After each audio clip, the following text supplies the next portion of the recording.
నమస్తే, టిఆర్ నిజాం. నేను మీ రమేష్. ఒక విషయాన్ని చెప్పదలుచుకున్నా. అదేంటంటే ఈరోజు తెలంగాణ ప్రభుత్వము పేదవాడి ఆకలి తీర్చాలని చెప్పేసి సన్నబియ్యం పథకం పెట్టింది. కానీ అది వ్యాపారులకు వరంగా మారుతూ ఉన్నది, కట్టడి లేకుండా పోతూ ఉన్నది. వాళ్ళు ఎవరైతే దళారులు ఉన్నారో ఈ దళారులు ఆ భూపాలపల్లి పరిధిలో ప్రతిరోజు చూస్తాను ఎక్కడో దిక్కున ఇక పీడిఎఫ్ బియ్యాన్ని పట్టుకున్నామని చెప్పేసి వార్తలు వస్తాయి. అయినప్పటికీ ఆగుతలేరు వాళ్ళు ఆగడాలు. పక్కలో ఉన్నటువంటి మహారాష్ట్రకు తీసుకుపోయి 20 రూపాయలకు కొని 40 రూపాయలకు అమ్ముతాను. కానీ మరి దీనిపైన ఉపేక్ష ఆలోచించుకోవాలని చెప్పేసి టిఆర్ నిజం నుంచి ఒక్కసారి గుర్తు చేస్తాను. ఎందుకంటే పేదోని ఆకలి తీర్చాలని చెప్పేసి ప్రభుత్వం ఆలోచన చేస్తే మీరేంద్ర నాయన పేదోని కడుపు కొట్టి మీరు వ్యాపారాలు చేస్తూ ఉన్నారు. ప్రభుత్వానికి చెడ్డ పేరు వచ్చే దిశగా మీరు అడుగులు పడతా ఉన్నాయి. ఇది దిశ పేపర్లో వచ్చినటువంటి ఒక వార్త. దీనిపైన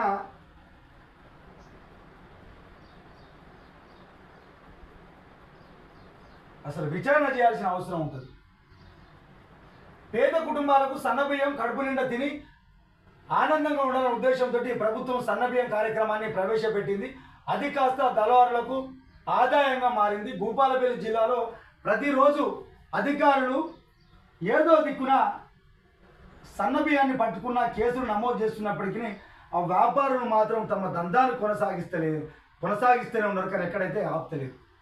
అరే నాయన, మీరు అసలు వాస్తవానికి ఎవడైతే అమ్ముకుంటాడో వానిపైన చర్యలు తీసుకోవాలి.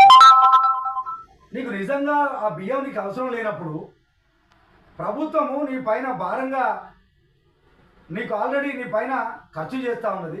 కానీ నీకు అవసరం లేని దాన్ని తీసుకొని మరి నువ్వు మళ్ళీ వ్యాపార మార్గంలో అమ్ముకొని వాళ్ళని ఇంకా ధనవంతులను చేస్తూ ఉన్నారు.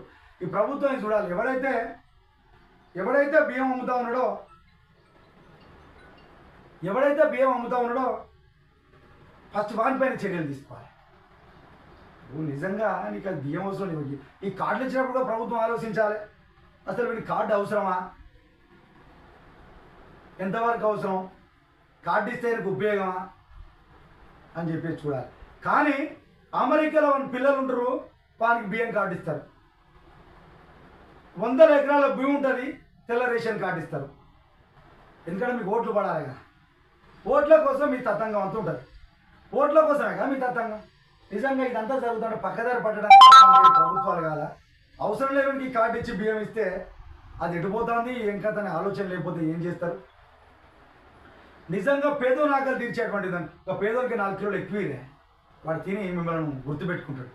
కానీ మీ రాజకీయాల కోసం, మీ యొక్క ఆగడాల కోసం, మీకు ఓట్ల కోసం ఎవరికి పడితే వానికి ఇచ్చేసి మీరు ఆనందంగా ఉంటామంటే ఏం చేయాలి? ఇక కొన్ని దిక్కుల్లో అయితే పెన్షన్ వ్యవస్థ చూసుకుంటే వాళ్ళ కొడుకులు అమెరికాలో ఉంటారు.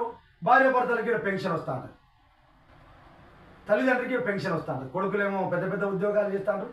ఇలాంటివి కూడా వాళ్ళపైన చర్యలు ఉన్నాయి. ఎందుకంటే ఓట్లు కావాలి కాబట్టి. ఇప్పటికైనా ప్రభుత్వం ఆలోచించాలి, మొదటి నుంచి వీడాలి. ఎవరికైతే అవసరము, ఎవరి ఆకలి తీర్చాలి అనే దానిపైన మీకు దృష్టి ఉండాలి తప్పితే ఎవరిపైతే మీకు కార్డు ఇస్తాను మాకేందే అన్నట్టు ఉండొద్దు. ఇలాంటివి జరుగుతాడు చూడాలి. భూపాలపల్లి మన మహారాష్ట్రకు దగ్గరలో ఉన్నది. ఇక్కడి నుంచి ఆ బియ్యాన్ని అంతా మహారాష్ట్ర సన్న బియ్యం తగిలిపోతున్నాయి. 20 రూపాయలకు కిలో బియ్యం కొనుగోలు చేసి మహారాష్ట్ర 40 రూపాయలకు అమ్ముతున్నారు. లక్షలు గడిస్తున్నారు. కాళేశ్వరం బ్రిడ్జి వద్ద అధికారులు చెక్ పోస్ట్ పెట్టకపోవడమే దీనికి ప్రధాన కారణంగా అనిపిస్తూ ఉంటుంది. రాత్రి సమయంలో చెక్ పోస్ట్ లేదు. ఆ చెక్ పోస్ట్ పెట్టాలి కదా. రాష్ట్ర సరిహద్దులు దాటుతాను చెక్ పోస్ట్, ఎవడొస్తాడు ఎవడు పోతాడని పెట్టాలి కదా. అలా పెట్టకపోవడం వల్లనే ఇదంతా జరుగుతూ ఉన్నది. ఖచ్చితంగా చేయాలని చెప్పేసి చేస్తారు. ఈ మహారాష్ట్రలో రైసు మిల్లర్లు చేరుతున్నాయి సన్నబియ్యం అంతా పోయి. ఇదంతా జరుగుతున్నప్పటికీ అధికారులు పట్టించుకుంటలేరని చెప్పేసి అంటా ఉన్నారు. పట్టించుకొని సంబంధిత అధికారులు పేదల బియ్యం దళాల పాలు జరుగుతూ ఉన్నాయి. కాబట్టి ఇక్కడ ఉన్నటువంటి డబ్బులను తీసుకొని పక్క రాష్ట్రాల్లో పెట్టకుండా ఇక్కడనే వాళ్ళ న్యాయం జరిగే విధంగా పేదోడి ఆకలి నిజంగా తీర్చాలని ఉద్దేశం పెట్టినటువంటి పథకం నీరుగారిపోకుండా అందరికీ న్యాయం చేయాలని చెప్పేసి వ్యాపారులకు వరంగా మారకుండా కట్టడి చేయాలి. ఎవరికైతే బియ్యం కార్డు వద్దో ఎవడైతే అమ్ముకుంటాడో ఆ బియ్యాన్ని వాడిని కట్ చేసి ఎవడైతే తినే సందర్భంలో వానికి ఇదే అప్పుడు మాత్రమే బాగుపడుతుంది. ఇక ఓట్ల ఆలోచన బంద్ చేయదు.